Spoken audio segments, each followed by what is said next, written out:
ఇవాళ బీజేపీ లోక్సభ అభ్యర్థుల తొలి జాబితా విడుదలయ్యే అవకాశం ఉంది. 16 రాష్ట్రాల్లో లోక్సభ అభ్యర్థుల పేర్లు చర్చించి ఖరారు చేసింది బీజేపీ కేంద్ర ఎన్నికల కమిటీ.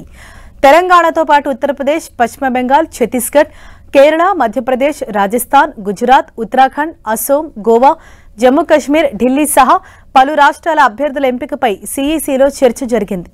తొలుత ఉత్తరప్రదేశ్ అభ్యర్థుల పేర్లపై చర్చించారు. యూపీ, పశ్చిమ బెంగాల్లో అన్ని స్థానాల్లో అభ్యర్థుల గురించి చర్చలు జరిపారు. పార్టీ ప్రతిష్టాత్మకంగా భావిస్తున్న తెలంగాణలో అభ్యర్థుల పేర్లపై కేంద్ర ఎన్నికల కమిటీలో చర్చ జరిగింది. 3 సిట్టింగ్ ఎంపీలకు మళ్లీ టికెట్లు కేటాయించనున్నారు. ఇక కేరళలోని అన్ని సీట్లపై చర్చించారు. అయితే ఇవాళ 5 సీట్లలో పోటీ చేసే అభ్యర్థులను ప్రకటించే అవకాశం ఉంది. మధ్యప్రదేశ్పై జరిగిన చర్చల్లో మధ్యప్రదేశ్ సీఎం మోహన్ యాదవ్, మాజీ సీఎం శివరాజ్ సింగ్ చౌహాన్, కైలాష్ విజయవర్గీయ, కేంద్ర మంత్రి జ్యోతిరాదిత్య సింధియా పాల్గొన్నారు. దీనిపై మరింత సమాచారాన్ని మా ప్రతినిధి గోపీకృష్ణ మనకు అందిస్తారు. గోపి, 2024 సార్వత్రిక ఎన్నికల్లో గెలుపే లక్ష్యంగా తమ అభ్యర్థుల ఎంపిక ప్రక్రియకి శ్రీకారం చుట్టింది బీజేపీ. ఇందులో భాగంగా 2019లో కన్నా ముందుగానే 2019 ఎన్నికల్లో మార్చి 29న తొలి అభ్యర్థుల జాబితా విడుదల చేయడం జరిగింది బీజేపీ. ఈసారి ఎన్నికలకు సంబంధించి ఎన్నికల షెడ్యూల్ కంటే ముందుగానే 50% పైగా సీట్లను ప్రకటించాలని చెప్పి బీజేపీ భావిస్తుంది. ఎందుకంటే ఇటీవల మధ్యప్రదేశ్ అసెంబ్లీ ఎన్నికల్లో షెడ్యూల్ కంటే ముందుగానే అభ్యర్థులను ప్రకటించడంతో భారీగా ముఖ్యంగా అక్కడ విజయ అవకాశాలు దక్కాయి ఇటు బీజేపీకి. సో ఇప్పుడు లోక్సభ ఎన్నికల్లో కూడా గతంలో ఇటు 2014, 19లో 2వ స్థానంలో, 3వ స్థానంలో నిలిచిన స్థానాలతో పాటుగా సీనియర్ నేతలు కంటెస్ట్ చేసే స్థానాలు, అలాగే ఇటీవల రాజ్యసభకు నామినేట్ కాని అభ్యర్థుల్ని ఎక్కడి నుంచి పోటీ చేయించాలి, గతంలో ముఖ్యంగా పోటీ చేసి గెలిచిన వారికి విజయ అవకాశాలు ఏ విధంగా ఉన్నాయి, సో వీటన్నిటికి సంబంధించి సుమారు 16 రాష్ట్రాలకు సంబంధించి అభ్యర్థుల ఎంపిక ప్రక్రియ పైన నిన్న బీజేపీ కేంద్ర ఎన్నికల కమిటీ సమావేశంలో చర్చ జరిగింది. ఆయా రాష్ట్రాలకు సంబంధించిన రాష్ట్రాల ప్రతినిధులంతా కూడా ఈ సమావేశానికి హాజరయ్యారు. ప్రధాని మోడీ, జేపీ నడ్డా, అమిత్ షా, రాజ్నాథ్ సింగ్ తో పాటుగా కీలక నేతలు, బీజేపీ పాలిత రాష్ట్రాల ముఖ్యమంత్రులు కూడా ఆయా రాష్ట్రాలకు సంబంధించిన అభ్యర్థుల ఎంపిక ప్రక్రియలో భాగస్వాములు అవడం జరిగింది. అయితే ఈసారి సుమారు 1/3 సీట్లు ముఖ్యంగా సిట్టింగ్ ఎంపీలకు సంబంధించి స్థాన చలనం కలగబోతోంది. ప్రధానంగా వారిని పూర్తిగా మార్చబోతున్నట్లుగా తెలుస్తుంది. అంటే దాదాపు 180 సీట్లలో బీజేపీ అభ్యర్థుల్ని మార్చే అవకాశం కనిపిస్తుంది. ముఖ్యంగా యువ నేతలకి అవకాశం కల్పించబోతున్నట్లుగా తెలుస్తుంది. అలాగే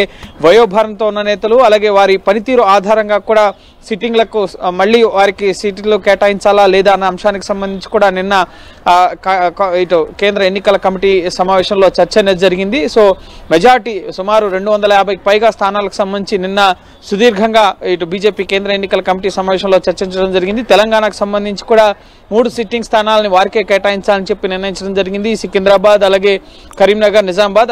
అయితే ఆదిలాబాద్కి సంబంధించి మాత్రం అభ్యర్థిని మార్చాలన్న ఆలోచనలో అధిష్టానం ఉన్నట్లుగా తెలుస్తుంది. అంతేకాకుండా చేవెళ్ల, అలాగే ఇటు మల్కాజ్గిరి ఇటువంటి కీలక స్థానాలకు సంబంధించి కూడా ఈ తొలి విడత అభ్యర్థుల జాబితాలోనే తెలంగాణ నుంచి కూడా ఎవరెవరు పోటీలో ఉన్నారు, ఒక్కొక్క కాన్స్టిట్యున్సీకి 3 పోటీదారులు, ఆశావాహులకు సంబంధించిన జాబితాతో సుమారు తెలంగాణ నుంచి 17 స్థానాలకు గాను 50 మంది అభ్యర్థుల ఆశావాహుల జాబితా జాతీయ నాయకత్వం వద్దకు రావడం జరిగింది. సో అన్నింటినీ పరిశీలించిన తర్వాత ఈరోజు తెలంగాణ నుంచి మెజార్టీ స్థానాలకు సంబంధించి అభ్యర్థుల పర్యటన ఉండే అవకాశం ఉంది. అలాగే కేరళ, అలాగే ఇటు ఉత్తరాఖండ్, అలాగే ఢిల్లీ, గోవా ఈ రాష్ట్రాలకు సంబంధించి కూడా నిన్న ఇటు కేంద్ర ఎన్నికల కమిటీ సమావేశంలో చర్చ జరగడం జరిగింది. సో ఇటు భాగస్వామ్య పక్షాలను దృష్టిలో ఉంచుకుని కూడా ఉత్తరప్రదేశ్లో ఇతర భాగస్వామ్య పక్షాలను దృష్టిలో ఉంచుకుని కూడా ఉత్తరప్రదేశ్లో 50కి పైగా సీట్లకు సంబంధించి నిన్న చర్చ జరగడం జరిగింది. మెజార్టీ లోక్సభ స్థానాలు ఉత్తరప్రదేశ్ నుంచే ఉన్నాయి కాబట్టి సో అక్కడ ఇతర అప్నాదల్ కానీ ఇతర పార్టీలకు సంబంధించి ఎవరెవరికి ఎంతెంత సీట్ మెజారిటీ ఇవ్వాలి, ఎంతెంత సీట్ షేర్ కలిగి ఉండాలి అన్న అంశాలకు సంబంధించి కూడా చర్చ జరిగింది. త్వరలో ఎన్డీఏ పక్షాలకు సంబంధించిన సమావేశం 2వ తారీఖు జరిగే అవకాశం ఉంది, అంటే రేపు జరిగే అవకాశం ఉన్నట్లుగా తెలుస్తుంది. సో ఎన్డీఏ పక్షాలతో కూడా చర్చించిన తర్వాత వీలైనంత త్వరితగతిన ఎన్నికల షెడ్యూల్ కంటే ముందుగానే మెజార్టీ సీట్లను ప్రకటించి ఎన్నికల్లో ముఖ్యంగా ఇటు ఎన్నికల ప్రచార కార్యక్రమాలు, విజయ సంకల్ప యాత్రలు కానీ ప్రధాని మోడీ, అమిత్ షా, జేపీ నడ్డా వీళ్ళ బహిరంగ సభలని ముమ్మరంగా ప్రజల్లోకి తీసుకెళ్లేందుకు ఇప్పటికే మీడియాలో విస్తృతంగా ప్రచార కార్యక్రమాలని బీజేపీ ప్రారంభించడం జరిగింది. ఇక బహిరంగ క్షేత్రంలో ఇటు ప్రచార కార్యక్రమాలు బహిరంగ సభలతో దూకుడు పెంచాలంటే కనుక ముందస్తుగానే అభ్యర్థులను ప్రకటిస్తే వారికి గెలుపు అవకాశాలు ఎక్కువగా ఉంటాయి, ప్రజల్లోకి వెళ్లే అవకాశం ఉంటుంది, ప్రచారం ఎక్కువగా చేసుకునే అవకాశం ఉంటుందన్న కోణంలో ముందస్తుగానే ఈసారి అభ్యర్థుల ఎంపిక పైన దృష్టి సారించడం జరిగింది. సో అన్ని కోణాల్లో కూడా ముఖ్యంగా గెలుపు అవకాశాలు, అలాగే అభ్యర్థులను మార్చాలా, ఓబీసీ సామాజిక సమీకరణాలు, మహిళలు, ఈ విధంగా అన్ని కోణాల్లో కూడా ఎవరైతే గెలిచే అభ్యర్థి ఉంటారో అన్న అంశాలను దృష్టిలో ఉంచుకుని అభ్యర్థుల ఎంపిక ప్రక్రియను బీజేపీ చేస్తోంది. సో నిన్న రాష్ట్రాల నుంచి 16 రాష్ట్రాల నుంచి వచ్చిన లిస్ట్ ఏదైతే ఆశావాహుల జాబితాలో ఉందో అందులో గెలుపు అవకాశాలు ఉన్న వారందరినీ కూడా పరిశీలించి ఒక లిస్ట్ ప్రిపేర్ చేయడం జరిగింది. సో తొలి జాబితా ఈ రోజు విడుదలయ్యే అవకాశం కనిపిస్తోంది. గోపి, ఇప్పటికే అంటే తెలంగాణ బీజేపీ నేతలు ఒకరిద్దరు ఆల్రెడీ తమకే టికెట్ కన్ఫర్మ్ అయింది, పార్టీ ఇప్పటికే తమకు టికెట్ కన్ఫర్మ్ చేసినట్టు ప్రచారాలు కూడా చేసుకుంటున్న నేపథ్యంలో అధికారికంగా ఆ లిస్ట్ అన్నది ఎప్పుడు విడుదలయ్యే అవకాశం ఉంది?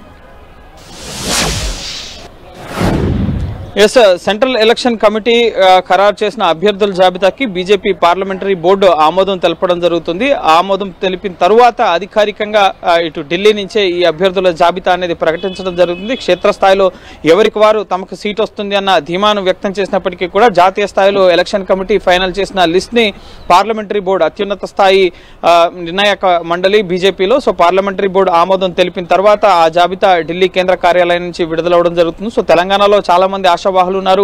మల్కాజ్గిరి కానీ, జహీరాబాద్ కానీ, అలాగే సిట్టింగ్ స్థానాలకు సంబంధించి అయితే వారికే ఇవ్వాలన్న నిర్ణయంలో అధిష్టానం ఉంది. అలాగే ఆదిలాబాద్, మరికొన్ని స్థానాలు చేవెళ్ల, అలాగే ఈ విధంగా కీలక నియోజకవర్గాలు వరంగల్కి సంబంధించి ఈ విధంగా కీలక నియోజకవర్గాలకు సంబంధించి 2-3 ఆశావాహులు మహబూబ్ నగర్ పేర్లు పరిశీలనలో ఉన్నాయి. ముఖ్యంగా డీకే అరుణ, జితేందర్ రెడ్డి మహబూబ్ నగర్ స్థానాన్ని ఆశిస్తున్న పరిస్థితి, అలాగే మురళీధర్ రావు ఇటు ఈటల రాజేందర్ మల్కాజ్గిరి స్థానాన్ని ఆశిస్తున్న పరిస్థితి ఉంది. సో ఈ విధంగా ఒకరిద్దరు ఒకే స్థానానికి కీలక నేతలే పోటీ పడుతున్న తరుణంలో సో అధిష్టానం ఎవరిని నిర్ణయిస్తుంది, అక్కడ గెలిచే అవకాశాలు ఎవరికి ఉన్నాయి, సామాజిక సమీకరణాలు కానీ, సో వాళ్ళు పార్టీ కోసం చేసిన కృషి కానీ వీటన్నిటిని దృష్టిలో పెట్టుకుని అభ్యర్థుల ఎంపిక ప్రక్రియ అనేది ఉండబోతోంది. సో చూడాలి తెలంగాణ నుంచి ఎవరెవరి పేర్లు ఖరారవుతాయి. సిట్టింగ్లకు సంబంధించి అయితే 3 స్థానాలకు సంబంధించి మాత్రం సిట్టింగ్లకే ఇవ్వాలని చెప్పి నిర్ణయం తీసుకోవడం జరిగింది. మిగతా స్థానాల్లో అయితే ముఖ్యంగా గెలుపు అవకాశాలను బేరీజు వేసుకుంటూ ముఖ్యంగా అభ్యర్థుల ఎంపిక ప్రక్రియ ఉండబోతోంది. బీజేపీ పార్లమెంటరీ బోర్డు దీన్ని డిసైడ్ చేసి అభ్యర్థుల్ని ప్రకటించడం జరుగుతుంది.